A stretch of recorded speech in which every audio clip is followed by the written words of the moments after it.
Welcome back ناظرین سبط جعفر زیدی شہید نے ایک علمی گھرانے میں آنکھ کھولی اور سبط جعفر صاحب کے والد احمد میاں زیدی صاحب ایک عالم دین بھی تھے اور ایک شاعر بھی تھے۔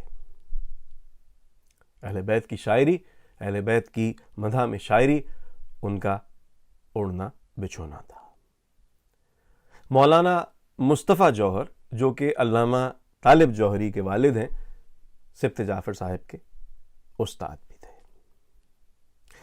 یہی وجہ تھی کہ علم و فن سے جناب سبط جعفر صاحب کو بڑا گہرا تعلق رہا۔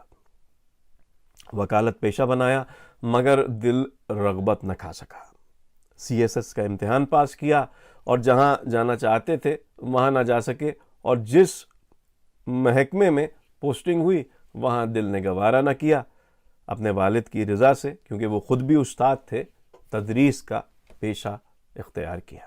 سبط جعفر شہید کی زندگی پہ بہت سے پروگرام ہو چکے ہیں، بہت کچھ کہا جا چکا ہے۔ ہماری کوشش یہ ہوگی کہ آپ کو ان کی زندگی کے کچھ ایسے پہلو آپ کے سامنے پیش کریں جس سے ان کی شخصیت آپ کے سامنے آ سکے۔ ناظرین، سبط جعفر صرف سوزخانی کے حوالے سے معروف نہیں ہے، نوحے پر بھی سبط جعفر کی اتنی ہی گرفت ہے۔ اسی طرح تقریر پر بھی سبط جعفر کی اتنی ہی گرفت ہے۔ اسی طرح مرثیے کی بنیادی معلومات پر بھی سبط جعفر صاحب کی اتنی ہی گرفت ہے۔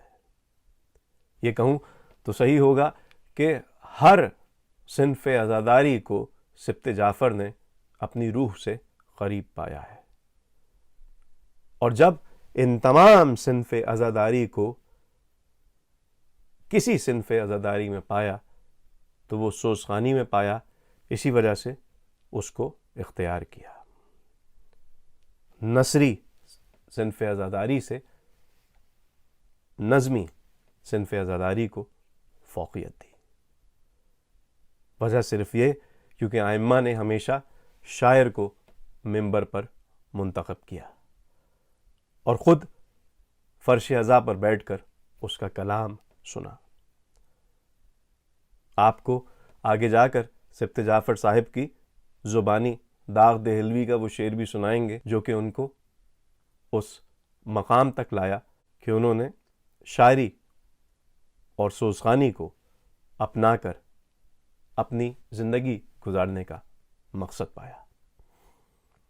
ناظرین، سبط جعفر زیدی صاحب کے والد ایک عالم دین تھے، شاعر اہل بیت تھے، مگر انہوں نے شاعری کو اور ذاکری کو اور عالم دین ہونے کی حیثیت کو اپنے ذریعہ معاش کے طور پر اختیار نہیں کیا۔ اس زمانے کے علماء اور آج بھی کچھ علماء اکثر ایسا ہی کرتے ہیں۔ ناظرین، سبط جعفر شہید کے لیے یہ مقام فخر تھا، یہی وجہ ہے کہ انہوں نے تعلیم پر توجہ دی، تدریس کو اپنا پیشہ بنایا، وکالت کی، CSS کا امتحان پاس کیا، اپنے معاشی حالات کو اپنے قوت بازو کی بنیاد پر حل کیا، اور پھر اپنے شاگردوں کو بھی یہی نصیحت کی کہ پہلے زندگی میں کچھ کر کے دکھاؤ اور اس کے بعد عزاداری کے لیے اپنی خدمات پیش کرو۔ ناظرین، سبط جعفر صاحب اس بارے میں کیا کہتے ہیں، آئیے انہی سے سنتے ہیں۔ لیکن والد گرامی کا یہ مطمع نگاہ تھا کہ ذریعہ معاش چونکہ ان شعبہ ہائے خدمت کو نہیں بنانا ہے، اسے اپنا امتیاز و تشخص ضرور رکھنا ہے، ذریعہ عزت و توشہ آخرت کے طور پہ ضرور اختیار کرنا ہے، ذریعہ معاش نہیں بنانا، تو زیادہ تر ان کی توجہ اسی پر رہی، اور اسی پہ میں بھی بحمد اللہ کاربند ہوں کہ اپنے جو ساتھی یا شاگرد ہوتے ہیں یا عامۃ المومنین بھی، تو میری یہی خواہش اور کوشش ہوتی ہے کہ وہ پہلے اپنی تعلیم مکمل کر لیں، پہلے اچھے انسان بن جائیں، اور حقوق اللہ، حقوق النفس، حقوق العباد میں توازن رکھتے ہوئے اس خدمت کو جاری رکھیں۔ ایک پڑھنے والے کے لیے کسی شعبے کو منتخب کرنا سب سے بڑا مرحلہ ہوتا ہے۔ عزاداری اور ادب میں کسی ایک شعبے کو منتخب کرنا اور اپنے مزاج کے مطابق پھر اس پر جنون کی حد تک کام کرنا آدمی کو کامیاب کراتا ہے۔ سبت جعفر مقرر بھی تھے، سبت جعفر شاعر بھی تھے، سبت جعفر نوحہ خواں بھی تھے، سبت جعفر سوزخوان بھی تھے۔ مگر کیا وجہ تھی کہ سبت جعفر صاحب نے نثر کو چھوڑ کر نظم کی طرف رغبت اختیار کی؟ اپنی رسم بسم اللہ پر والد نے ایک تقریر لکھ کر دی تو دنیا کے سامنے سب سے پہلے ایک مقرر کی صورت سامنے آئی، پھر نوحہ خوانی شروع کی۔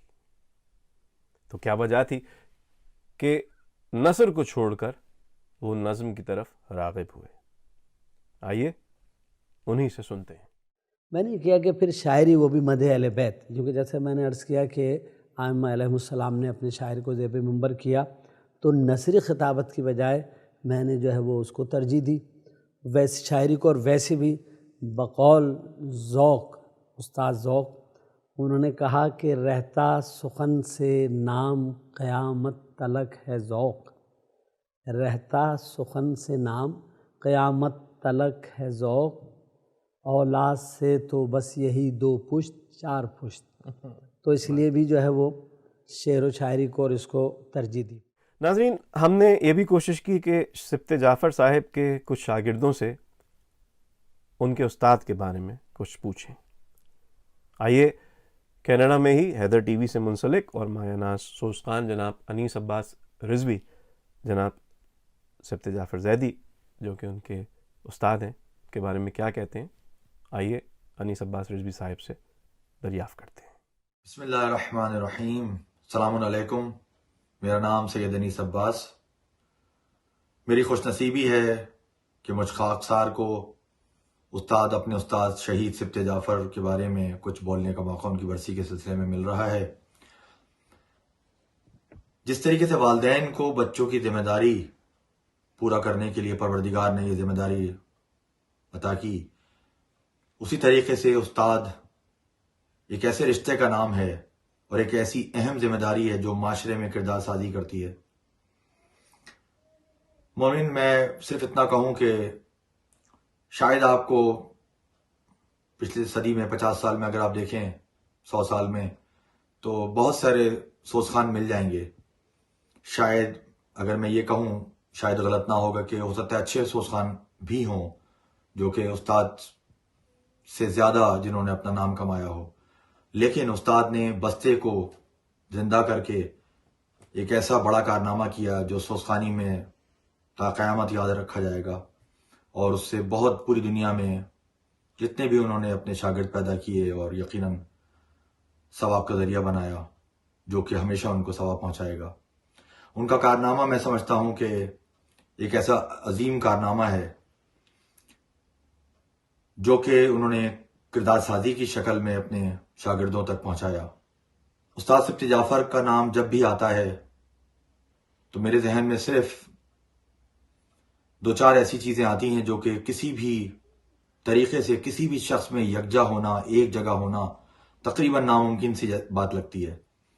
ان کا خلوص، سادگی، جو درد رکھتے تھے، محبت رکھتے تھے قوم کے لیے، جو محبت اہل بیت ان کے دل میں تھی، ایک سچا کھرا انسان، ہر نام و نمود سے ماورا، اور آئمہ کی قول جو ہم نے بچپن سے سنے ہوئے ہیں علماء سے، مومن کی اصل پہچان کیا ہے، تو مومن کی ہو بہو شکل جو ہے ہم نے استاد کی شکل میں دیکھی ہے۔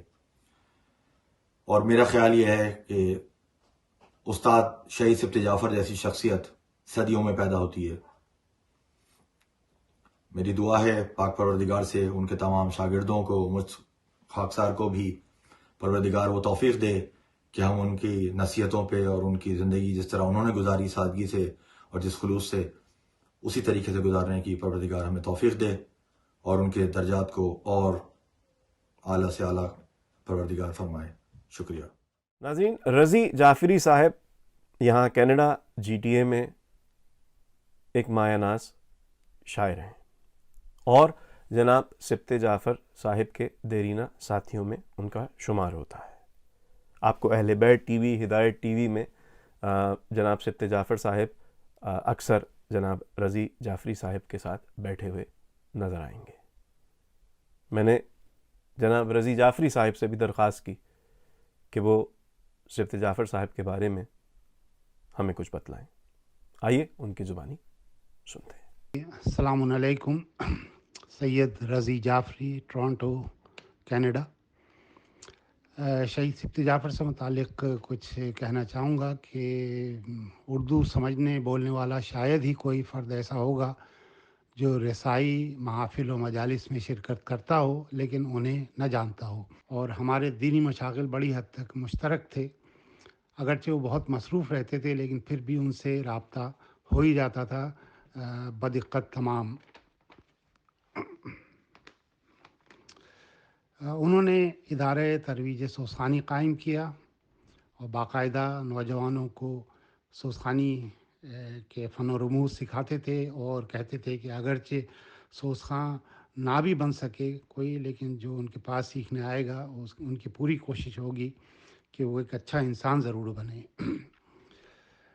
یہاں کینیڈا میں بھی تمام اردو داں اداروں میں اکثر و بیشتر ان کے شاگرد اور دیگر افراد ان کا کلام پڑھتے ہیں اور ان کے انداز میں سوزخانی کرتے ہیں۔ وہ نہایت بذل سنج، وعدے اور وقت کے پابند، شہادت کے شوقین۔ آپ دیکھیں گے کہ اپنے کئی کلاموں میں جو انہوں نے نوجوانی میں کہے، ایسے اشعار کہے جس سے لگتا تھا کہ انہیں علم تھا کہ وہ شہادت کے درجے پر فائز ہوں گے۔ بچے، نوجوان، جوان، عمر رسیدہ، غرض ہر قسم کے، ہر عمر کے لوگوں میں یکساں مقبول و پسندیدہ۔ اور کراچی کے اکثر موجودہ منقبت خاں اور نواں خان جو ہیں وہ بالواسطہ یا بلا واسطہ ان کے شاگرد رہے ہیں۔ اس کے علاوہ یہ کہ جیسے مرزا محمد اشفاق صاحب جو بہت مشہور ایک مرحوم ہوئے ہیں، ابھی کچھ ماہ 5-6 ماہ پہلے پچھلے ان کا انتقال ہوا ہے۔ ان کا کہنا تھا، وہ انہیں کہا کرتے تھے کہ وہ سوزخانی کے آیت اللہ اور مرجع ہیں۔ نہ ستائش کی تمنا، نہ صلے کی پرواہ کا مرقع تھے شہید، اور ان کے جنازے میں تقریباً 1 لاکھ کا مجمع تھا، جبکہ مشہور و معروف لوگوں کے جنازے میں اس زمانے میں جو پورا شوب زمانہ تھا وہ 100-200 لوگوں کا جمع ہونا بھی بہت مشکل ہوتا تھا۔ مولا علی کا قول ہے۔ اس کے ساتھ ہی میں یہ بھی کہوں گا کہ وہ اخبار میں نے یعنی اسی زمانے جب ان کی شہادت ہوئی تو اخبار میں خبر پڑی تھی، جنگ اخبار کراچی میں شائع ہوئی تھی کہ 2000 لوگ اندرون سندھ سے شرکت کے لیے مطلب ان کے جنازے میں مطلب آئے تھے۔ اور جیسا میں نے کہا کہ وہ اس پورا شور زمانے میں جہاں مشہور و معروف نامی گرامی لوگ بھی جب انتقال ہوتا تھا ان کا، تو وہ 100-200 لوگ بھی مشکل سے جمع ہوتے تھے۔ وہاں اندرون سندھ سے اتنی دور سے 2000 لوگوں کا جمع ہونا، بہرحال میں تو اسے معجزہ ہی کہوں گا۔ مولا علی کا قول ہے کہ زندگی ایسے گزارو کہ جو بھی تم سے ملے وہ دوبارہ ملنے کا خواہش مند ہو، اور مر جاؤ تو لوگ یاد کریں۔ تو شہید استاد جو ہے وہ اس پر پورے اترتے تھے۔ ناظرین، جیسا کہ آپ کے سامنے ذکر ہو چکا ہے کہ کسی بھی پڑھنے والے کے لیے اپنے لیے ایک خاص صنف کو اختیار کرنا، مخصوص کرنا ایک مرحلہ ہوتا ہے۔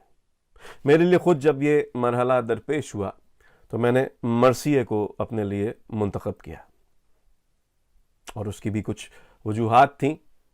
سبط جعفر صاحب کے لیے کیا محرکات تھے کہ انہوں نے سوزخانی کو اپنے لیے چنا اور پھر اس کے فروغ کے لیے کام کیا اور زندگی گزار دی۔ آئیے ان سے سنتے ہیں۔ سوزخانی ایک ایسا شعبہ تھا کہ جس میں میرا وہ علم و ادب، مذہب، شاعری اور ادائیگی، یعنی اس کا جو ایک یعنی موسیقی کی اصطلاح میں یہ لفظ کن رسیہ کا استعمال ہوتا ہے، تو آپ مجھے معاف فرمائیں گے ناظرین یہ اصطلاح استعمال کرتے ہوئے، لیکن بہرحال وہ اس میں سوزخانی میں یہ گنجائش تھی کہ سوزخانی واحد ایسا شعبہ ہے کہ جس میں اور خاص طور پہ جس قسم کی تکنیکی سوزخانی میں کرتا یا سیکھتا اور سیکھنے کے بعد سکھانے کی اور اپنا آموختہ بزرگوں کا سبق دہرانے، محفوظ اور منتقل کرنے کی کوشش کر رہا ہوں، کہ جس میں جو ہے وہ شرع حدود کا لحاظ رکھتے ہوئے، غنا سے بچتے ہوئے جو حسن صوت اور خوش الہانی ہے اس کو زیادہ سے زیادہ میں استعمال کر سکتا ہوں۔ ناظرین، یہ بات بھی غور طلب ہے کہ جب ایک عالم، ایک اسکالر اپنے لیے کسی موضوع کا انتخاب کرتا ہے تو وہ اسے اپنی زندگی گزارنے کا مقصد قرار دیتا ہے۔ اس سے جڑے ہوئے تمام موضوعات اور تمام تاریخوں پر اس کی تحقیق شروع ہوتی ہے۔ اس تمام تحقیق کا نچوڑ پھر آپ کو اس شخصیت کے کام میں نظر آتا ہے۔ سوزخانی کی حدود و قیود کو اس انداز سے ڈھالنا کہ اس میں معاذ اللہ غنا کا تاثر نہ آئے، سبط جعفر صاحب کے لیے بہت اہمیت کا حامل تھا۔ یہی وجہ تھی کہ ایک ایسا انداز سامنے لایا گیا کہ جس کے ذریعے لحن کم اور پیغام زیادہ سامنے لایا جا سکے۔ آئیے سبط جعفر صاحب سے اس بارے میں پوچھتے ہیں اور یہ دریافت کرتے ہیں کہ وہ اس موضوع پر کیا کہتے ہیں۔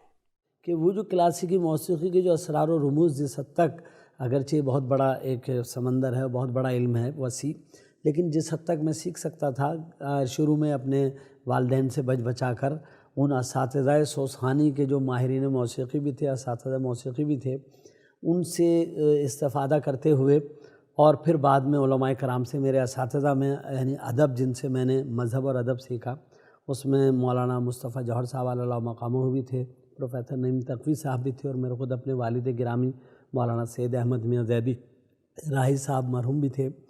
تو میں نے پھر اس سے یہ کیا کہ شرعی حدود کا وہ تعین کراتے ہوئے اور حدود میں رہتے ہوئے اس کا استعمال کیا۔ ناظرین، جناب سبط جعفر صاحب کی گزارشات، نظریات آپ نے سنے۔ ہمارے نزدیک اگر آپ سبط جعفر صاحب کی سوزخانی کو 4 مصروں میں قائد کرنا چاہیں تو جناب مہدی ظہیر جو خاندان اجتہاد سے تعلق رکھتے ہیں ان کے یہ 4 مصرے ذہن میں ضرور آتے ہیں۔ یہی سبط جعفر صاحب کی سوزخانی کا محور ہے اور یہی 4 مصرے ان کی سوزخانی کی تعریف ہیں۔ ملاحظہ کیے، ہو ذکر شہ تو فضا دردناک کر پہلے، نوائے غم کے گریباں کو چاک کر پہلے، رہے ذرا بھی نہ آلائش طرب باقی، سروں کو سوز کے دریا میں پاک کر پہلے۔ ناظرین، سروں کو سوز کے دریا میں پاک کرنے کا عمل صرف وہی شخص کر سکتا ہے جو تقدس عزاداری سے واقف ہو، شرعی حدود و قیود سے بھی واقفیت ہو، اور ادائیگی کے جو فنی تقاضے ہیں ان سے بھی واقفیت رکھتا ہو۔ ایک بریک کے بعد میں آپ کو صوتی علوم و فنون اسلامی کے بارے میں خود سبط جعفر صاحب کیا کہتے ہیں آپ کو دکھلاتا ہوں۔